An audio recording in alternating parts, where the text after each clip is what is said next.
João, capítulo 10.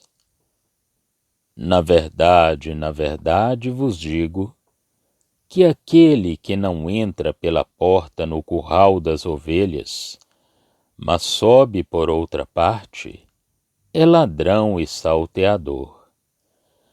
Aquele, porém, que entra pela porta é o pastor das ovelhas. A este o porteiro abre, e as ovelhas ouvem a sua voz, e chama pelo nome as suas ovelhas, e as traz para fora. E quando tira para fora as suas ovelhas, vai adiante delas, e as ovelhas o seguem, porque conhecem a sua voz. Mas de modo nenhum seguirão o estranho, antes fugirão dele, porque não conhecem a voz dos estranhos. Jesus disse-lhes esta parábola, mas eles não entenderam o que era que lhes dizia. Tornou, pois, Jesus a dizer-lhes: em verdade vos digo que eu sou a porta das ovelhas.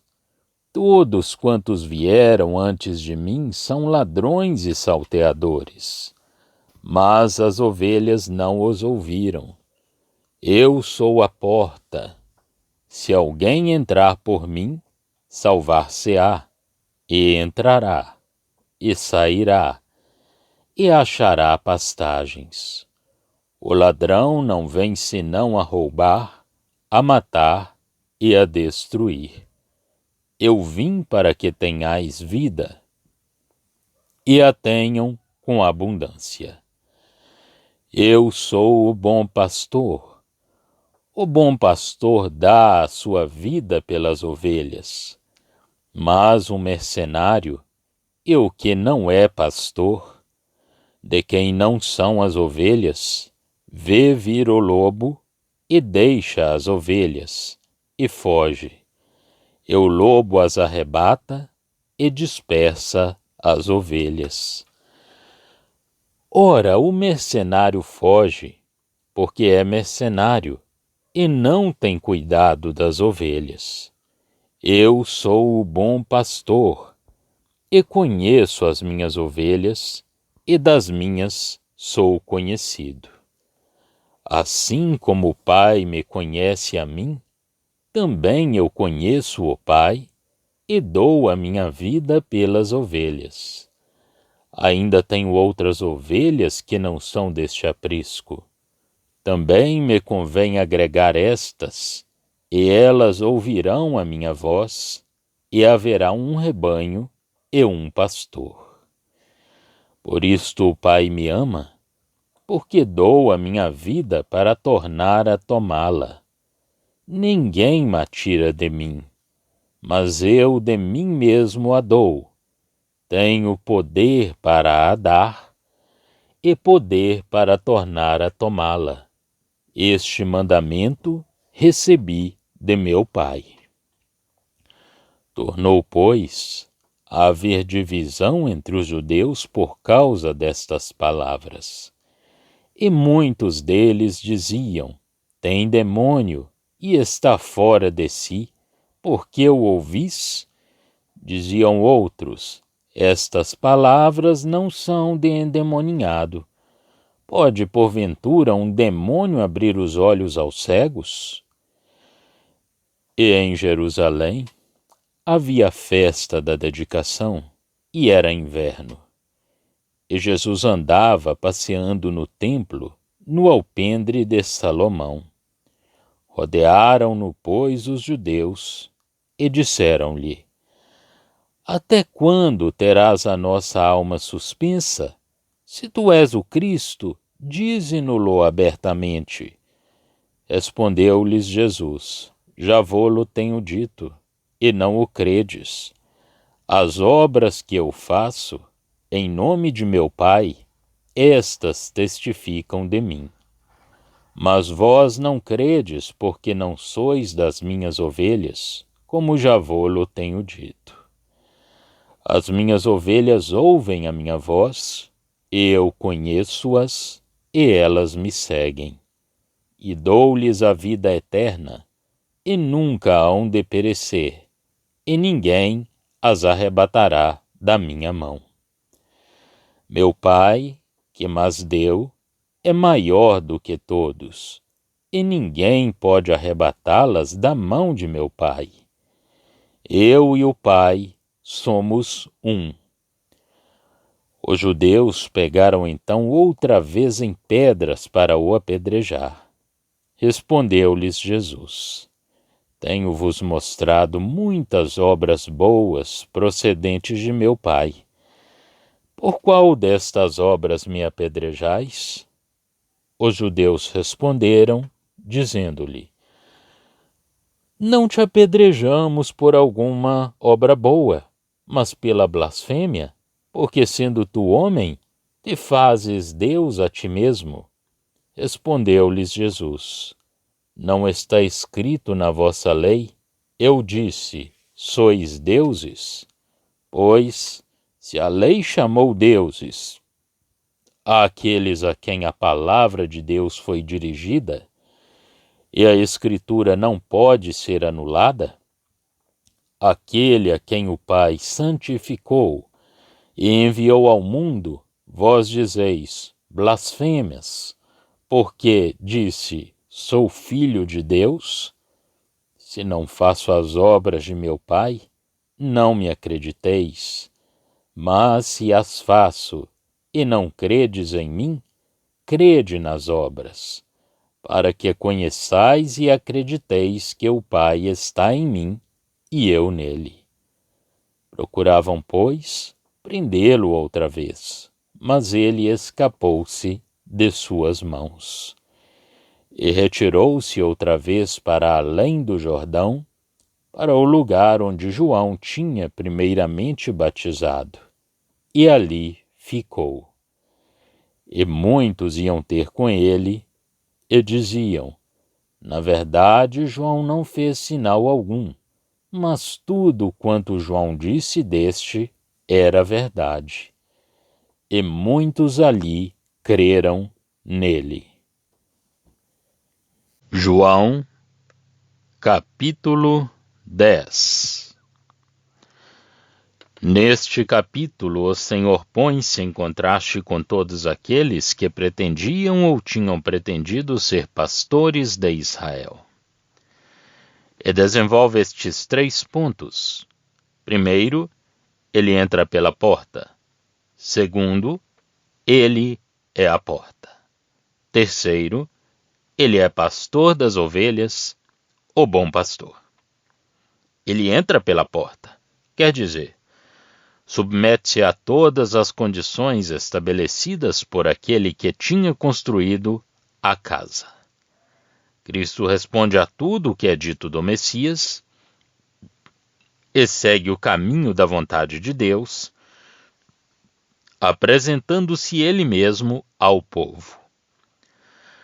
Não é a energia e o poder humanos revelando e atraindo as paixões dos homens, mas é o homem obediente que se submete à vontade do Senhor, ocupando o humilde lugar de um servo e vivendo de cada palavra que sai da boca de Deus, humilhando-se lá, onde o juízo do Senhor tinha colocado e considerava Israel. Todas as citações do Senhor, no seu combate com Satanás, são tiradas de Deuteronômio. Por conseguinte, aquele que vela pelas ovelhas, o Eterno, agindo em Israel pelo seu espírito e pela sua providência, e dispondo de tudo, dá-lhe acesso às ovelhas, apesar da oposição dos fariseus, dos sacerdotes e de tantos outros. Os eleitos de Israel escutam a sua voz. Ora, estando Israel sob a condenação, Jesus faz sair do seu seio as suas ovelhas. Vai à frente delas, deixando aquele antigo redil, elevando, sem dúvida, o opróbrio, mas marchando sempre à frente das suas ovelhas na obediência e segundo o poder de Deus. Garante o verdadeiro caminho para os que crescem nele. A sua pessoa tem autoridade para indicar esse caminho, custasse o que custasse, preservando ao mesmo tempo os que o seguiam dos perigos que poderiam esperá-los. As ovelhas seguem-no, porque conhecem a sua voz. Há, sem dúvida, outras vozes, e em grande número, mas as ovelhas não as conhecem. A segurança delas consiste não em conhecer todas as vozes, mas em saber que elas não são aquela, a única que lhes dá a vida, a de Jesus. Todas as outras são vozes estranhas. Ele é a porta das ovelhas. Ele é, para as ovelhas, a autoridade que lhes permite saírem do aprisco e o meio para ali entrarem. Entrando lá, está-se salvo, entra-se e sai-se.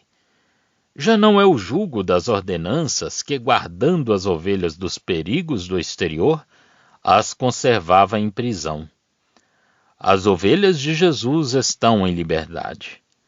A sua segurança depende dos cuidados pessoais do pastor. E nessa liberdade elas se alimentam das boas e ricas pastagens que lhes fornece o seu amor. Numa palavra, já não é o judaísmo, é a salvação, a liberdade e o sustento. O ladrão vem para tirar o seu proveito das ovelhas, matando-as.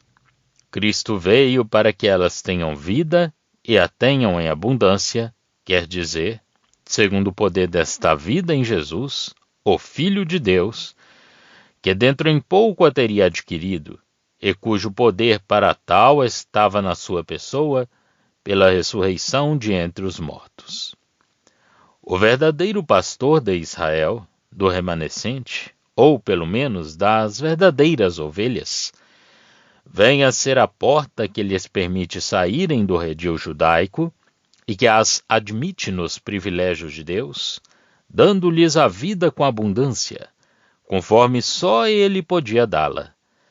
Ele era também, em relação especial com as ovelhas assim separadas, o bom pastor, que dá a sua vida pelas ovelhas.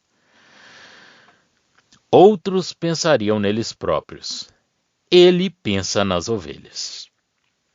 Ele conhece-as e elas conhecem-no, como o Pai o conhece e ele conhece o Pai. Precioso princípio este. Ter-se-ia podido compreender um conhecimento e um interesse terrestre da parte do Messias na terra a respeito das suas ovelhas. Mas o Filho, tendo dado a sua vida e estando no alto, conhecia os seus, como o Pai o conhecia a ele quando estava na terra. Assim, ele dava a sua vida pelas ovelhas.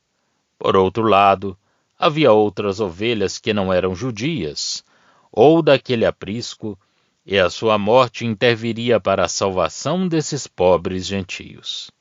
Ele os chamaria. Sem dúvida, ele tinha dado a sua vida pelos judeus, do mesmo modo que por todas as ovelhas em geral. Verso 11. Mas ele não fala distintamente dos gentios, senão depois de ter falado da sua morte. Ainda tenho outras ovelhas, que não são deste aprisco. Também me convém agregar estas. Elas ouvirão a minha voz, e então haverá um só rebanho, e um só pastor. Não um só aprisco. Não há aprisco atualmente. Ora, esta doutrina ensina-nos a rejeição de Israel e a chamada dos eleitos de entre esse povo.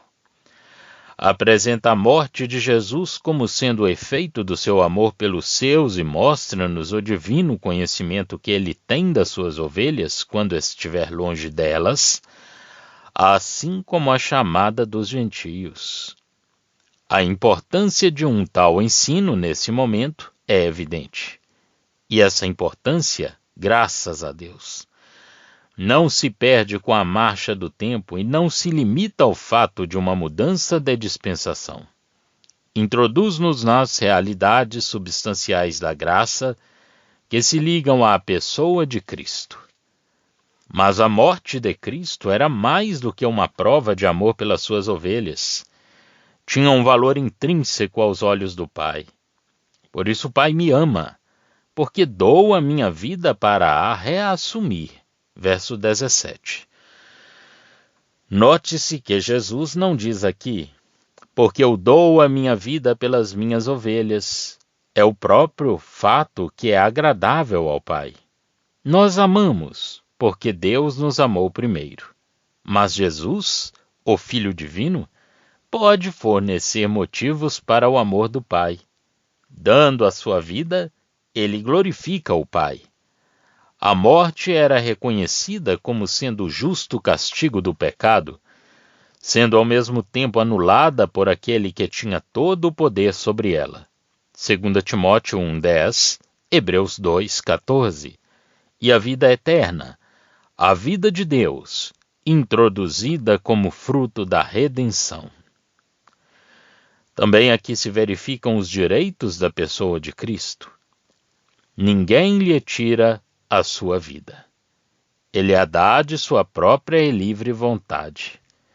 Ele tinha o poder de a dar e o poder de voltar a reassumi-la. E mais ninguém tinha esse poder, a não ser Jesus, que o possuía por direito divino. Todavia, mesmo nisto, ele não saía do caminho da obediência. Tinha recebido esse mandamento de seu pai, verso 18.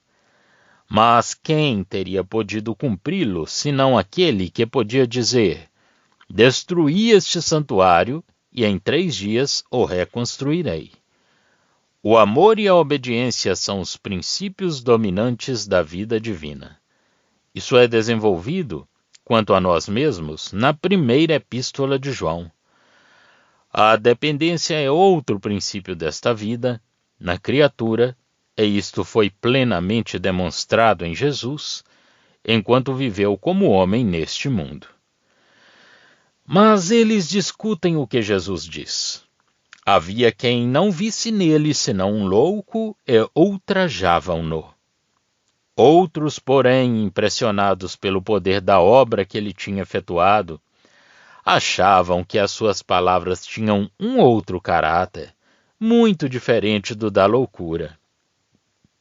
A consciência destes era atingida, pelo menos até um certo ponto. Os judeus rodeiam Jesus e perguntam-lhe até quando lhes deixaria as mentes em suspenso. Se tu és o Cristo, dize-o francamente. Verso 24. O Senhor responde-lhes que já lhe tinha dito e que as suas obras lhe prestavam testemunho. Mencionava também os 2 testemunhos que nos foram apresentados nos capítulos 8 e 9, a saber, a sua palavra e as suas obras. Mas o Senhor acrescenta: vós não sois das minhas ovelhas. Depois, sem ter em conta os preconceitos deles, o Senhor aproveita a ocasião para acrescentar algumas preciosas verdades a respeito das suas ovelhas.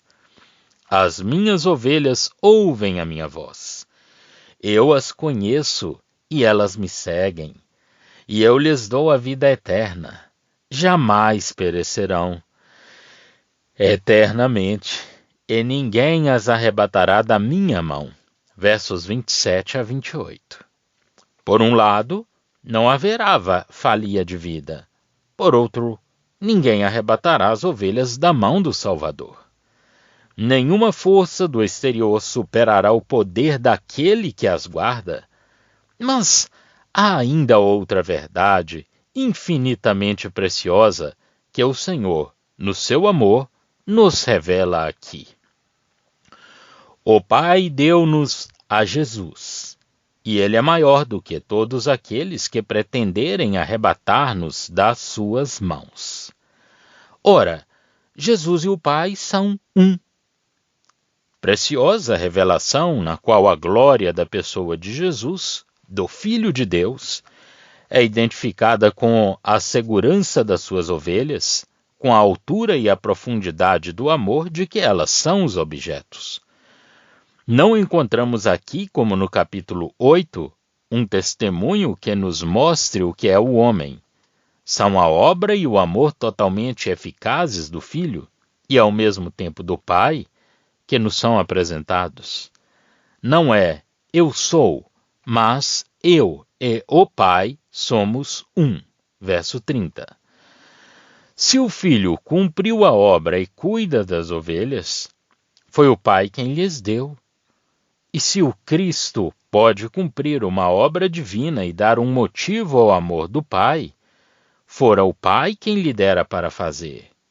Portanto, o capítulo 8 é a manifestação de Deus em testemunho e em luz.